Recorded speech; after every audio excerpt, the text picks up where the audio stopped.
जय हिंद। चलिए आज हम जानते हैं कि अवतल दर्पण के वक्रता त्रिज्या तथा फोकस दूरी में क्या संबंध है और उसको प्रूव कैसे किया जा सकता है। तो चलिए हम लोग जानते हैं। देखिए वक्रता त्रिज्या यानी वक्रता केंद्र से ध्रुव तक के बीच की दूरी को हम लोग वक्रता त्रिज्या कहते हैं। यदि आर से इसको लिखते हैं और यदि इसका आधा करते हैं तो जो मिलेगा उसी को हम लोग फोकस दूरी कहते हैं। यही संबंध होता है इसमें वक्रता त्रिज्या में और फोकस दूरी में। अब इसको प्रूव कैसे किया जा सकता है सबसे पहले उसको समझते हैं। तो इसको मिटा देते हैं यहाँ पर और इसको यहाँ पर लिख देते हैं। क्या प्रूव करना है यहाँ पर लिख देते हैं F/R/2 प्रूव करना है। इसको प्रूव करना यहाँ पर लिख दिए हैं। तो सबसे पहले क्या करना है कि देखिए ये भी क्या है, एक आपतित किरण है। आपतित किरण यहाँ पर आकर पड़ती है और यहाँ से परावर्तित हो जाती है। परावर्तित होती है तो क्या आपतन बिंदु से हम लोग अभिलंब खींचते हैं। आपतन बिंदु से हम लोग अभिलंब जैसे खींचते हैं, यहाँ से अभिलंब जैसे यहाँ से खींच दिए। अभिलंब खींचने से बाद क्या होगा कि ये अभिलंब और आपतित किरण के बीच को हम लोग आपतन कोण कहते हैं। इसे हम लोग आई से दिखाते हैं, आई से।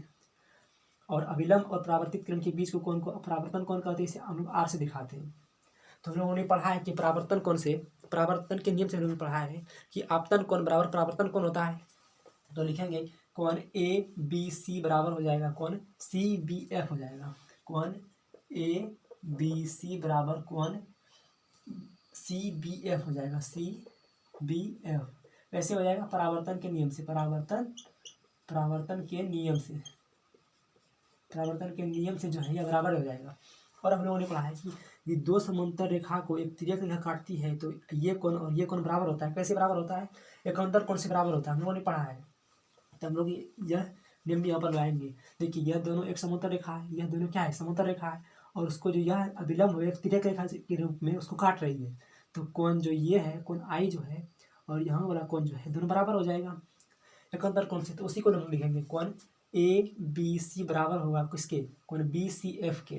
तो लिखेंगे कोण ABC बराबर हो जाएगा किसके, कोण ये वाला कोण BCF के एकांतर कोण से बराबर हो जाएगा। इसको हम समीकरण 1 मान लेते हैं और यह जो समीकरण है इसको हम 2 मान लेते हैं। और हम लोग समीकरण 1 और 2 से देखते हैं क्या क्या मिलता है। समीकरण 1 और 2 से, समीकरण 1 और 2 से क्या कहता है कि देखिए यदि किसी दो समीकरण का लेफ्ट हैंड साइड यानी कि बायां पक्ष यदि बराबर हो तो उसका दायां पक्ष भी बराबर होता है। तो इसमें देखिए ABC ये भी बराबर है और ये भी बराबर है। तो यानी कि लेफ्ट हैंड साइड बराबर है तो इसका राइट हैंड साइड भी बराबर हो जाएगा। तो हम लोग लिखेंगे कोण CBF बराबर कोण BCF हो जाएगा। देखिए कौन क्या है BCBF, कौन CBCBF, कौन ये बराबर हो जाएगा BCF हो जाएगा। तो हम लोगों ने पढ़ा है कि किसी त्रिभुज के दो कोण यदि बराबर होते हैं तो उसके सामने का जो भुजा है दोनों बराबर होता है, हम लोगों ने पढ़ा है। और वैसे त्रिभुज को हम लोग समद्विबाहु त्रिभुज कहते हैं, हम लोगों ने पढ़ा है। तो यहाँ पर देखिए ये त्रिभुज बन रहा है और इसका ये और ये कोण जो दोनों बराबर है, आपस में दोनों बराबर है। तो इसके सामने वाला यह भुजा और इसके सामने वाला यह भुजा दोनों बराबर हो जाएगा। तो हम लोग लिखेंगे इसलिए क्या लिखेंगे, कोण CF बराबर कोण क्या हो जाएगा, इसके सामने का भुजा CF हो जाएगा। देखिए ये दोनों बराबर हो जाएंगे, कोण BF बराबर कोण CF हो जाएगा कि नहीं। लिखेंगे कोण भुजा जो है BF बराबर CF। इतना कुछ क्लियर है, हो जाएगा। देखिए अब यह जो दोनों है क्या, यह पॉइंट और यह पॉइंट तो यहाँ पर दूर में दिखाया गया है, लेकिन जो रियल में होता है वो बहुत इसके जो बहुत निकट है। अब मान लीजिए कि यहाँ से कोई दो रेखा है और ये रेखा इतना सा डिफरेंस है ना, तो ये दोनों आपस में लगभग बराबर ही हो जाएगा। तो यहाँ पर हम लोगों ने दिखाने के लिए इतना दिखा दिया है, लेकिन जो रियल में होता है इसके वो P के बहुत नज़दीक होता है।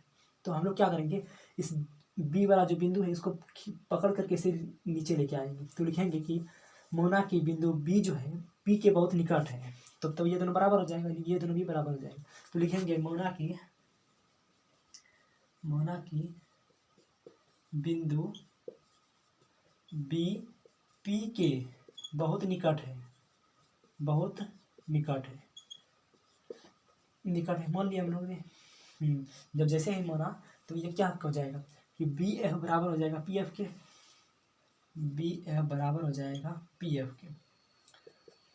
इसको हम लोग समीकरण 3 मान लेते हैं और इसको हम समीकरण 4 मान लेते हैं। अब समीकरण 3 और 4 से देखते हैं। समीकरण 3 और 4 से क्या है, देखिए ये दोनों समीकरण का भी लेफ्ट हैंड साइड जो बराबर है तो इसलिए इसका राइट हैंड साइड भी क्या हो जाएगा, बराबर हो जाएगा। इसलिए क्या हो जाएगा सी एफ बराबर पी एफ, ऐसा कुछ हो जाएगा। ऐसा कुछ हो जाएगा कि देखिए सी एफ बराबर पी एफ, यानी कि सी एफ बराबर पी एफ। देखिए यहाँ से एक टुकड़ा ये है और एक टुकड़ा ये है, ये इन दोनों टुकड़ा को मिला कर लिख दे तो कैसे क्या ऐसा हो जाएगा, क्या लिखते हैं देखिए। तो यहाँ पे दोनों टुकड़ा अलग रहेंगे, तो क्या इसको हम ऐसे लिख सकते हैं क्या, C F plus P F बराबर सी एफ प्लस का पी एफ। पी एफ बराबर हम इसको ऐसे लिख सकते हैं सी पी, ये टुकड़ा और ये टुकड़ा को दोनों को मिलाकर हम लोग यहाँ लिखेंगे और दोनों को जोड़ेंगे तो इतना बराबर हो जाएगा कि नहीं। तो देखिए इतना को हम लोग को पता है कि यहाँ से यहाँ तक की दूरी को हम लोग एफ कहते हैं, लेकिन यहाँ से यहाँ तक की दूरी को हम लोग पता तो नहीं है कि यहाँ से यहाँ तक की दूरी को हम क्या कहते हैं। तो हम लोग क्या करेंगे, यहाँ से यहाँ तक की दूरी को हम जानते हैं कि यहाँ यह कहते हैं या एफ है, लेकिन इसको तो जानते नहीं है। तो हम लोग क्या करेंगे, पी एफ को और लिख देंगे। देखिए सी एफ बराबर पी एफ है ना, सी एफ बराबर पी एफ, तो हम लोग की सी एफ की जगह पे पी एफ लिख देंगे। इसको समीकरण 5 मान लेते हैं, 5 पी एफ प्लस का पी एफ, ऐसा कुछ हो जाएगा, नहीं होगा जी।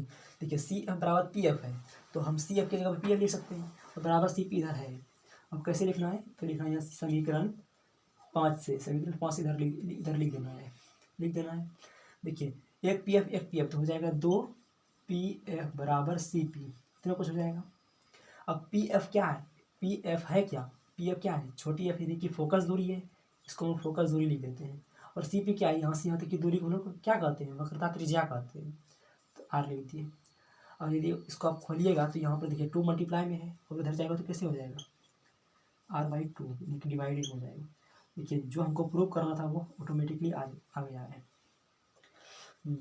इतना कुछ हो गया, यानी प्रूफ हमारा हो गया, प्रूफ हैंड्स प्रूफ हमारा हो चुका है। तब आज के लिए बस इतना ही रखते हैं, मिलेंगे नेक्स्ट क्लास में, तब तक के लिए जय हिंद।